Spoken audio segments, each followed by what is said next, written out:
माँ का बंटवारा। बबीता अपने दो बेटों और दोनों बहुओं के साथ रहती है। दोनों बेटे एक साथ काम पर जाते और अपना दैनिक काम करके लौटते और उनके दोनों बच्चों में छोटा बेटा बहुत धार्मिक प्रवृत्ति का था, लेकिन बड़ा बेटा और उसकी पत्नी लालची थे। वे दोनों तो हर वक्त इस ताक में रहते थे कि माँ मरे तो हमें पुश्तैनी जमीन बेच दें, जिसकी भनक छोटे भाई को ना लगे। बबीता का काम घर की देखभाल करना और सबके लिए सुख सुविधाओं का प्रबंध करना था। सब कुछ ठीक चल रहा होता है। अचानक एक दिन उनकी पड़ोसन, जिसका नाम रीटा था, उनके घर आई। उसकी बड़ी बहू से बहुत गहरी दोस्ती थी। वे दोनों बातें करने लगी। कुछ ही देर में बड़ी बहू उसे अपने कमरे में ले गई। आज के जमाने की फैशन वाली औरत थी।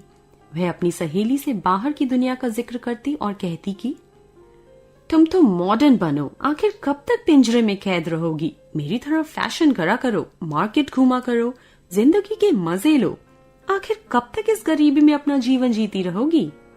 हाँ रीटा, तुम बिल्कुल ठीक कह रही हो, लेकिन मैं अपने पति से हैरान हूँ। वे सारी तनख्वाह घर में ही खर्च कर देते हैं, मुझे देते ही नहीं। तो तू सारी तनख्वाह अपने हाथ में ले ले। जैसे ही तुम्हारे पति तनख्वाह लाए, उसे अपनी सास को मत लेने देना। हाँ ठीक है, अब से ऐसा ही करा करूंगी। बड़ी बहू को बाहर की चमक धमक बहुत अच्छी लगती है। वह बड़े लोगों जैसा स्टेटस बनाकर रखना चाहती है, पर उसके आड़े उसकी सास आ रही थी, इसलिए वह अपनी सास से पीछा छुड़ाने में लग गई। महीने की पहली तारीख को तनख्वाह मिलने पर वह अपने पति से सारे पैसे ले लेती और उसकी पूरी कमाई फिजूल खर्चे में उड़ा देती, जिस कारण घर चलने में बहुत सी परेशानी उठानी पड़ती थी। इस बात से परेशान होकर माँ ने बड़े बेटे से कहा, बेटा, अब तू मुझे सारी तनख्वाह लाकर नहीं देता, इससे घर चलाने में बहुत परेशानी हो रही है। तो क्या मैं इस घर में अकेला हूँ क्या? और तू बता, क्या मैं अकेला ही कमाता हूँ? जा तू छोटे से ले, वो भी तो कमाता है, उससे तो तू कुछ नहीं बोलती। मेरी भी तो कुछ इच्छा है, मेरी पत्नी की भी कुछ इच्छाएं हैं। अब से मैं तुझे पैसे नहीं दे पाऊंगा। बेटा, तू ये क्या बातें कर रहा है? अभी तक तो सब ठीक चल रहा था, लेकिन अब? माँ देख, मेरा दिमाग खराब मत कर, मैं तुझे पैसे नहीं दूंगा बस। तो बेटा, घर कैसे चलेगा, तू ही बता। माँ, अरियो माँ, मुझे नहीं पता। सुन, शहर में मेरा काम धंधा ठीक ठाक नहीं चल रहा है। मैं कई दिनों से लोन लेने के चक्कर में हूँ ताकि हम लोग ठीक से घर चला पाएं, लेकिन लोन तो मिला नहीं, ऊपर से तेरी कचकच सुनने को मिल रही है। अरे माँ, चल गांव चलते हैं और वहां ही अपनी पुश्तैनी जमीन बेच देते हैं। जमाना बदल रहा है, जरूरतें भी बढ़ रही हैं। आखिर मैं कब तक इस परिवार का बोझ उठाऊंगा? अरे बेटा, तू ये क्या कह रहा है? हम क्या तुझ पर बोझ हैं बेटा? आज तेरे पिताजी जिंदा होते तो तुम लोगों को ये दिन नहीं देखना पड़ता। वे ही कुछ न कुछ व्यवस्था करके हम सबका पेट भर देते। नहीं जी, आप सही कह रहे हैं। क्या हम ही नौकर हैं इस घर के लिए? अब तो मैं इस घर में नहीं रहूंगी। उनकी बातें सुनकर माँ की आंख से आंसू निकल जाते हैं और वो दीवार पर टंगी अपने पति की तस्वीर के पास जाकर कहती है, ये ही दिन देखने के लिए मैं जिंदा हूँ क्या?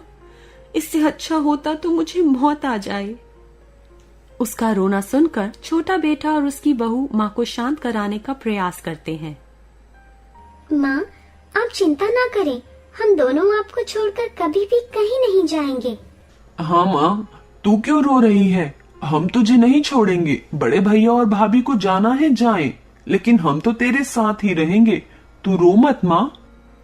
अरे वाह वाह, मेरे श्रवण कुमार और उसकी बीवी, तुम दोनों तो महान हो।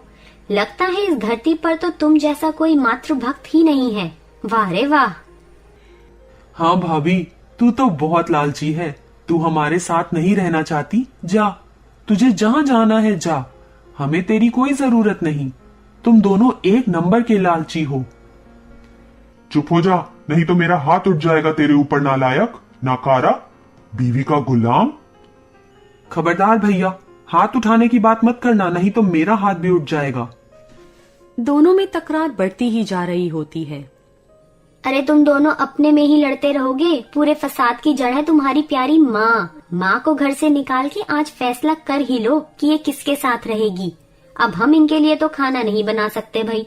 मैं भी रात दिन काम करके बहुत थक जाती हूँ, इसलिए अब तो मैं फैसला करके रहूंगी। अगर माँ हमारे साथ रहना चाहती है, सारी जमीन हमारे नाम कर दे, तो ही हम इसे अपने साथ रखेंगे, नहीं तो ये अपना इंतजाम खुद ही कर ले, खुद ही सोच ले कि इसे क्या करना है। इधर माँ उन दोनों बेटों की लड़ाई और अपनी बहू की बात सुनती है। उनकी बात से उसे बहुत दुख होता है। रोते रोते वह बड़ी बहू से बोलती है, जा जा जा, यहाँ से तुम दोनों चलो। मुझे तुम दोनों को अपने साथ नहीं रखना। और तेरा पति मुझसे जमीन की बात करता है। जा, तेरे हिस्से की जमीन तुझे देती हूँ, उसे बेच या फिर जाकर वहां बस जा, लेकिन मेरा अब तुम दोनों से कोई मतलब नहीं। ठीक है माँ, अब हम दोनों जा रहे हैं। हमारी जमीन हमें अभी दे।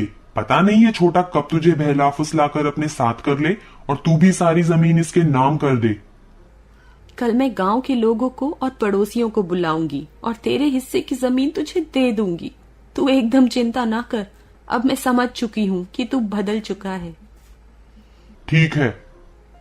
इसके बाद बड़ा बेटा अपनी पत्नी को साथ लेकर बाहर घूमने निकल जाता है। माँ तू रो मत, हम दोनों तो हैं ही ना तेरे साथ। तू क्यों रोती है? हम मरे तो नहीं है ना माँ। किसी तरह रात बीतती है और बबीता अपने कुछ परिजनों व गांव के लोगों को बुलावा भेज देती है। सभी ने मिलकर जमीन का बंटवारा कर दिया होता है और माँ छोटे बहू बेटे के पास रह जाती है। Please subscribe this channel.